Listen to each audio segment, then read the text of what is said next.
So throughout the time, there was 3 locations of where the gallows were erected, and this was one of them, where it is currently, and there was another one out to the side. And we know that because we've actually done ground penetration radar, and we've actually seen where, because they actually dug out a pit underneath, not to bury the people in, but so there was enough room to drop.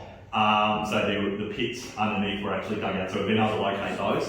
And at the same time, we're able to locate, we'll walk out through this way, the original locations of some prisoners that were actually laid to rest on site. So we've actually got prisoners laid to rest on site.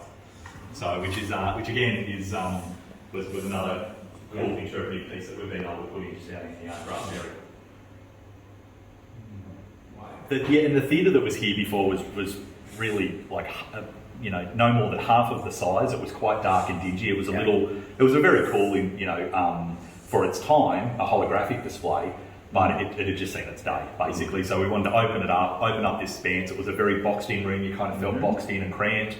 There was a very poor access ramp that took up basically that whole end of there. So we took all of that out, made a nice clean access ramp, made it nice and accessible, but also opened up the space, opened up the roof, and exposed the original walls which weren't exposed before. So a lot of the signage through the site have all been replaced now, so this was all part of the project as well, all our signage.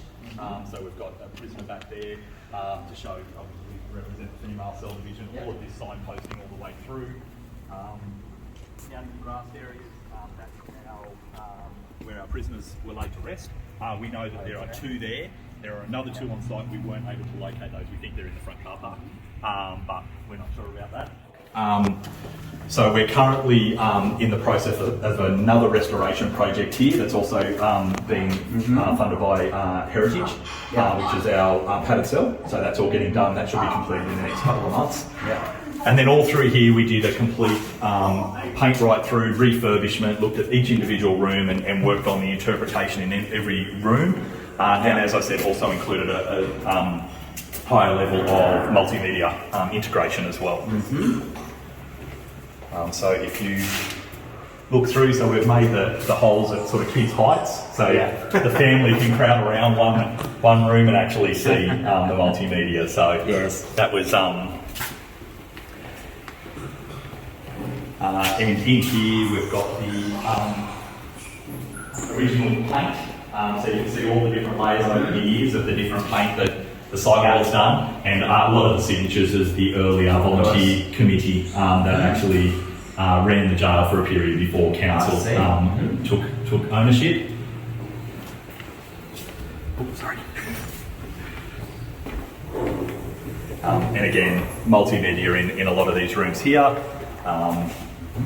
Multimedia there with information about our things, and then we've got what's called our dark cells, which are on either side, which are the rooms that the prisoners, the naughty prisoners, are not solitary, yes.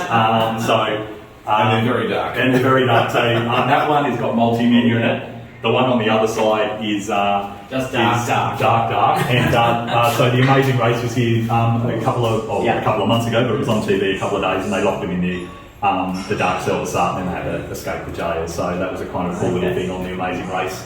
That debuted, I think, a couple of weeks ago. So last weekend. It was excellent. So great exposure for the jail. Yeah.